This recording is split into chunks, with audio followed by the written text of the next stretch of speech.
আজকে টা গ্রান্ট করে দিলেন আর বললেন যে হাইকোর্ট এই ম্যাটারটা ফার্দার ইনভেস্টিগেশন আর সিবিআই ইনভেস্টিগেশন আর সাপ্লিমেন্টারি চার্জশিটটা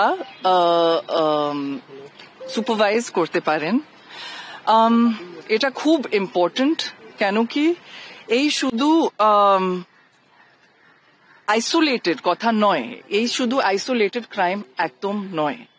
যখন মা বাবাদের বললেন হসপিটাল থেকে যে মেয়ের সুইসাইড হয়ে গেছে, এত ওয়েট করালেন, এত ল্যাপসেস হয়েছে in the treatment of the case by the Kolkata police, কিন্তু আজকে যে দুজন ডিফল্ট বেল রিলিজ করা গেছে আর একজন বাইরে আছে, আর বেল কন্ডিশনস খুব খুব উইক ছিল, যে সিবিআই বলেনি বেল কন্ডিশনস এর সম্বন্ধে যে বেল কন্ডিশন টাফ হওয়া উচিত। যখন ডিস্ট্রাকশন অফ এভিডেন্স এর চার্জ হয়েছে আর ডিস্ট্রাকশন অফ এভিডেন্স এর চার্জ হয়েছে আর the officer in charge of Tala police station is out on bail, can this be a situation today? So today the parents are looking to the court and looking to the CBI to bring justice and to bring justice fast. সন্তুষ্ট বা খুশি আমাদের জীবনে আর আসবে না, তবে যে লড়াইটা আমরা করছি সেখানে আমরা একটু খুশি যে সুপ্রিম কোর্ট যে সুমোটো নিয়েছিলেন ওটা হাইকোর্টের কাছে ছেড়ে দিয়েছেন। এর জন্য আমরা সুপ্রিম কোর্টের কাছে কৃতজ্ঞ। সব থেকে আগে কৃতজ্ঞ আমাদের ম্যাম, যে করুণা নন্দী আমাদের হয়ে লড়ছেন, ওনাকে জানাবো। এবং আমরা যে হারিয়েছি সেটা আর ফিরে আসবে না, কোনো দিনও ফিরে আসবে না, আমাদের ঘরটা শূন্যই থাকবে। কিন্তু পরবর্তী কোনো বাবা মা যেন আমাদের মতো পরিস্থিতিতে না পড়ে, সেই জন্য যে আমাদের লড়াইটা সেটা জারি থাকবে।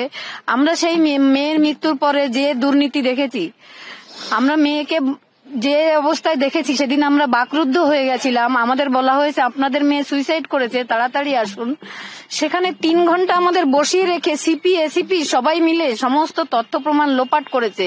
তার জ্বলন্ত প্রমাণ 7.5 মাস পরেও আমার মেয়ের ডেথ সার্টিফিকেটটা আমরা হাতে পাইনি।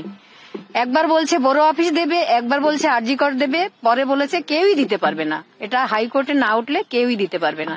সেখান থেকে আমরা একটু হলেও যে কেসটা আগাবে এটা নিয়েই আনন্দিত। তাছাড়া জীবনে খুশি আনন্দ কিছুই আমাদের নেই, আমরা আমাদের একমাত্র মেয়েকে হারিয়েছি।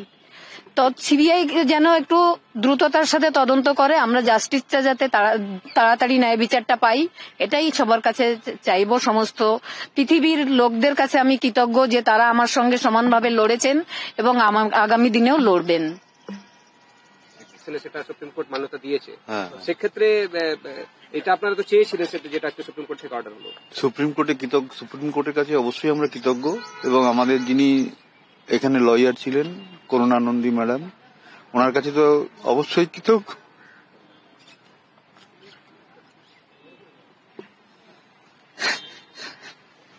সবচেয়ে দুঃখের বিষয় হচ্ছে কিরকম জায়গায় বাস করি যে 7 মাস বাবা হয়ে মেয়ের মৃত্যুর তার প্রধানপত্র নেওয়ার জন্য একবার বড় অফিস, একবার স্বাস্থ্য ভবন, একবার আরজিকর হসপিটাল। আজকে প্রায় 1 মাস ধরে প্রথমে মৌখিক বলি দেয় না, তারপর বাধ্য হয়ে লিখিত অ্যাপ্লিকেশন করি, তারপরে এই করতে করতে তবুও আজকেও এক পর্যন্ত দিতে পারেনি। সিবিআই এর কাছে এই বিষয়টা বলেছি, কিন্তু কোন রকম সুরাহা হয়নি। হাইকোর্টে যখন গেছে আমরা এই সমস্ত ব্যাপারগুলো খুব তাড়াতাড়ি তুলতে পারবো, এবং সিবিআই কেও আমার বলার থাকবে যে তারাও যেন ঠিকঠাক মতো তদন্ত করে এই মেয়ের যে ন্যায় বিচার সেটা যেন আমরা পাই। মেয়ের ন্যায় বিচারের জন্য কারো কাছে যেন আর না ঘুরতে হয়। আমাদের ভিডিও ভালো লাগলে লাইক এবং শেয়ার করুন, কমেন্ট সেকশনে গিয়ে জানান আপনাদের মতামত। আরো ভিডিও পেতে আমাদের চ্যানেল সাবস্ক্রাইব করুন এবং প্রতি মুহূর্তে খবরের আপডেট পেতে প্রেস করুন বেল আইকন।